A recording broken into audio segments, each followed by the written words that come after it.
Hello, I'm Robert, a voluntary fact checker and helping if you're scared of many things. And this is a series of 3 fact checks to help you see that this all fuss about Greenland is a nothing burger and a load of noise and it's not going to ever come to anything. And once you've got this, then you'll be, there's nothing to be scared of in what's going on. And the first one grounds the other two. So, first of all, the Greenlanders, as they have the right to self-determination, and they're never going to want to be part of the United States. And it doesn't matter how much money is involved, they're just not interested. And then once you've got that as your basis, then the other two follow on. So, first of all, I'll show it's impossible for the US to occupy Greenland military. You can never get from here to that point.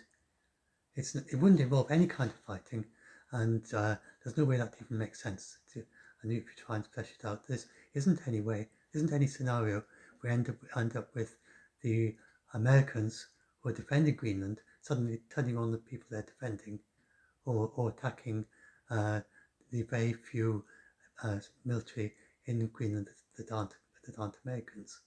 That makes no sense whatsoever, and it's not going to happen.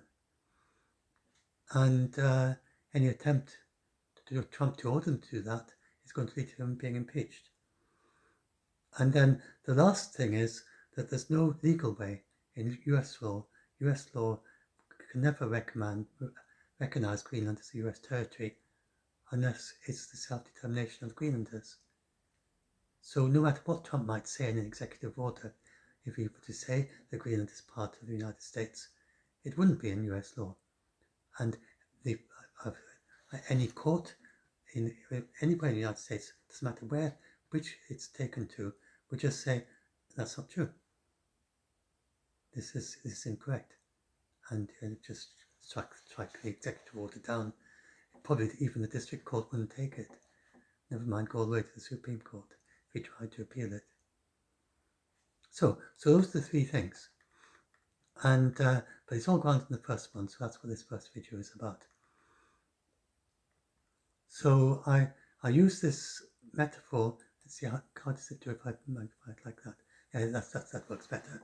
So some people say poultry in China, so I'll do a separate graphic for that. But this is that Trump can't buy Greenland from the Inuit, even if he had all the gold in the world, and he offered all of that to Greenland. He couldn't buy it. So they're just not interested. Their values are based on stewardship and holding land and sea in trust for everyone. It's so very different from the American dream, which is all about accumulating wealth. And that is what Trump is really sold into, and he seems to think the entire world thinks like that. And he could hardly find anyone more opposite to his world view when it comes to Greenlanders, the Inuit especially.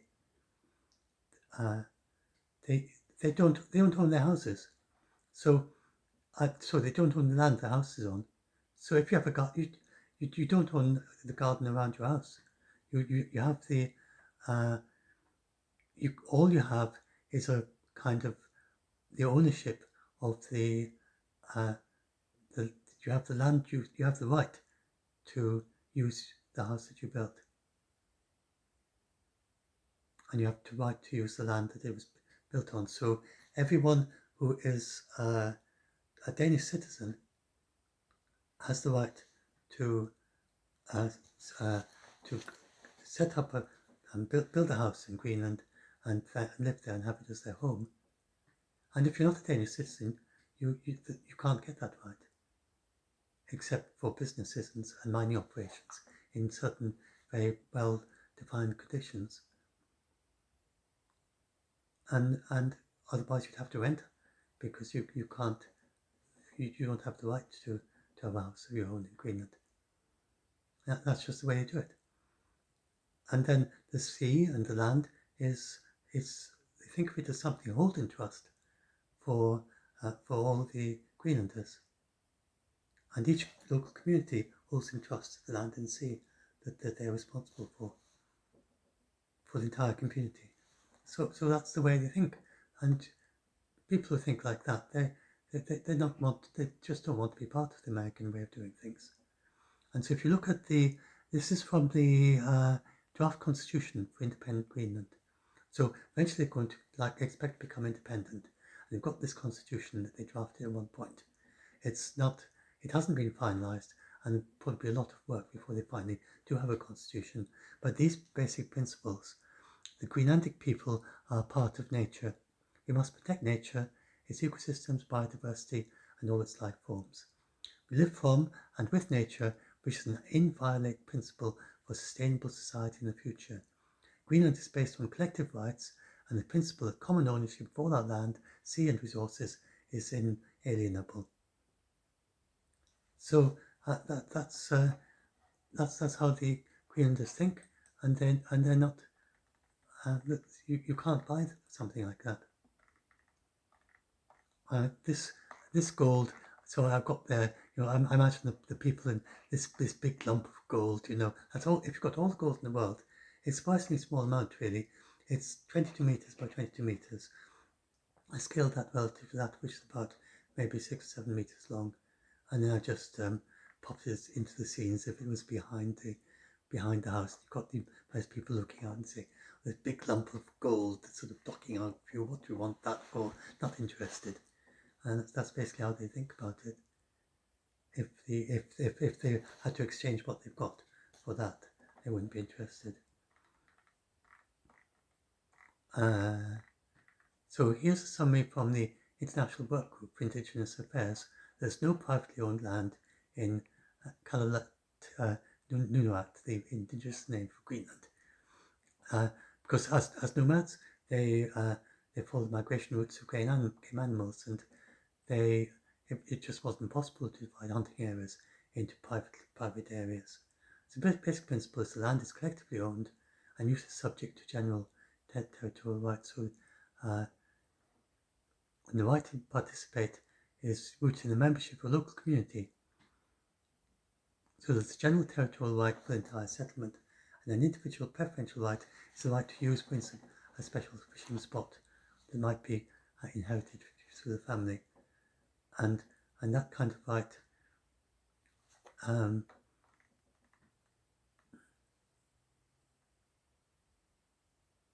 that was extended to personal freedom is inviolable, home is inviolable, and the right to property is inviolable.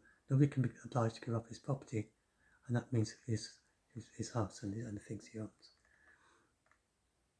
So, but not the land, not the sea. That's not property. And then here's an interview. I've done the same thing with the all the tea in China, a common English expression. The right to self-determination is not for sale for all the tea in China. I suppose that was back when tea was very valuable. I'm not sure. Anyway, so now this is an interview with Greenlandic politician Tilly Martinussen, and she herself is Inuit. And her main points: first, they don't really value cash and the things that come with it. And you can't even own land in Greenland, just the allotment for your house. That's the right to build a house there. And they believe land and sea is for everyone, and those are their riches and money. Those are their riches, not money. So it's like, for Americans, the amount of money you have in the bank is your riches, as it were, and the total, if you add up all the value of all the things you've got. And they often talk about someone's worth as being the financial value of everything they've got. But for Greenlanders, that's not your riches. And your riches are the land and the sea, which belongs to everyone. And that's what you value. And the land and the sea around you, and the nature, and all the things that are around you. So money is just something that you use as part of your life. But what your real riches and the things that you value are natural things around you, land and the sea.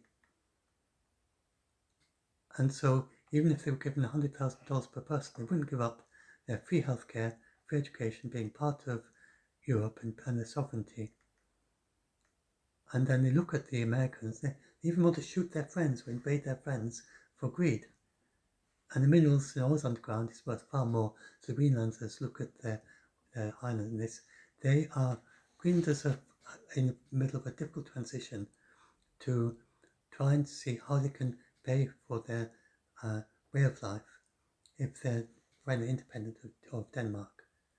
And they've got vast wealth underground in Greenland, but it's really quite difficult to find a way to extract it and to fund these starting up a mine, and the mine has to be done in ways that are in accord with their values, which is not going to be damaging the environment. So that's the thing that they are balancing, and they're trying to find a way forward of somehow unlocking the wealth in their land without giving everything up the things that they value. So they're greatly interested in anyone who can help them to do that, and financing and get started in that, and sharing with American companies. But it's all very much in service of their values. And then if they go and look across at the United States, they look at the Alaska and American Indians and the Inuit in Alaska, and who are brown-skinned like them, and they're often not treated well. So we saw that, and we see that right now with the ice in Minnesota have been rounding up American Indians, and 3 or 4 of them, which are actually their ancestors were in the United States before the white people even got there, and these ICE agents are rounding them up because they don't look white, and taking them to detention and threatening to evict them from their country, and until they say, well, look, I'm a native Indian, I've got a card and everything, and then they eventually get them released. So looking at that, and then Trump saying that he wants to come and own Greenland, you can see that the Inuit are not going to be really very enticed by his offer, because they're going to lose. They'd lose their right. And he says, Trump is very much surrounded by himself, at least with white power people. She's careful not to say that he is himself a white supremacist, but he has people around him who are like that, who think that being white means you've got greater rights than people who aren't white, and so that doesn't appeal to them at all. So, and then a lot of Greenlanders have family like their mother or father or grandmother or grandfather who's Danish. So they have a lot of interconnection with Denmark over 400-year history. So you can watch that video there, and that's basically what I was talking about. And then she goes later on, this transition into my next video. So she says, even if he invaded us, the way the Greenlanders would think about it, they would not fight back. There's no way the Greenlanders would be out in the streets with guns, shooting, and there wouldn't be a resistance movement, there wouldn't be a terrorist movement in Greenland if the United States was to occupy Greenland. They would just hunker down and wait it out like bad weather. So she says here, everyone here knows that the weather decides. If we get a storm, we may have to hunker down for a day or two, and we'll hunker down for a year or 2, or even 10 years or 20 years, and then we'll go back to Denmark as soon as Trump and his likes were gone. So everyone wants a peaceful solution. Donald Trump is the only one who seems to want to fight. And I don't even think the American military would want to fight. And she's absolutely correct there. US military, and you've got the soldiers in Greenland who are there to defend the Greenlanders and who work with the Danes. And they also, they know that it would be totally illegal for them to do this, and they would be court-martialed, they would be dishonoured for the rest of they couldn't really continue their military career. Even if Trump promised to pardon them, they would get a prison sentence, and then Trump pardons them from it. That's not going to entice them to want to try and take military control of Greenland. So it's just not going to happen. And they have it drilled into them every year as part of their law of war training, that they must refuse illegal orders. So it's not even that if it's against your ethics, it's an option that you can say, look, this is against my ethics, I'm not going to do it. they are actually required legally to refuse illegal orders. So if they follow an illegal order, and this would be a very clearly illegal order, to take part in the military occupation that somehow takes over the Greenlanders and stops them from leading their traditional way of life, and says, well, look, you've got to become an American in some way, and to whatever it is that Trump might order them to do in Greenland. And this is just never going to happen. The Greenland Parliament is going to continue to meet, and anyway, so I'll go into that in the next one, and then my final video, I go into the legal bits of it all. So anyway, hopefully this helps you. And this is I talked here. This is a much longer article with blog post with several quite long videos in it. But this is a little bit shorter, 16 minutes, so that's quite a bit shorter than those. And I plan to make 3 videos about this length, and 3 short articles. So I'm not going to try and cover everything that I have in that longer article here, but I may slightly expand on the bits that I do make into these short articles. So I'll just upload this one, and then I'll send you some more, and I'll do the other 2 as time permits during the day. So that's the first one.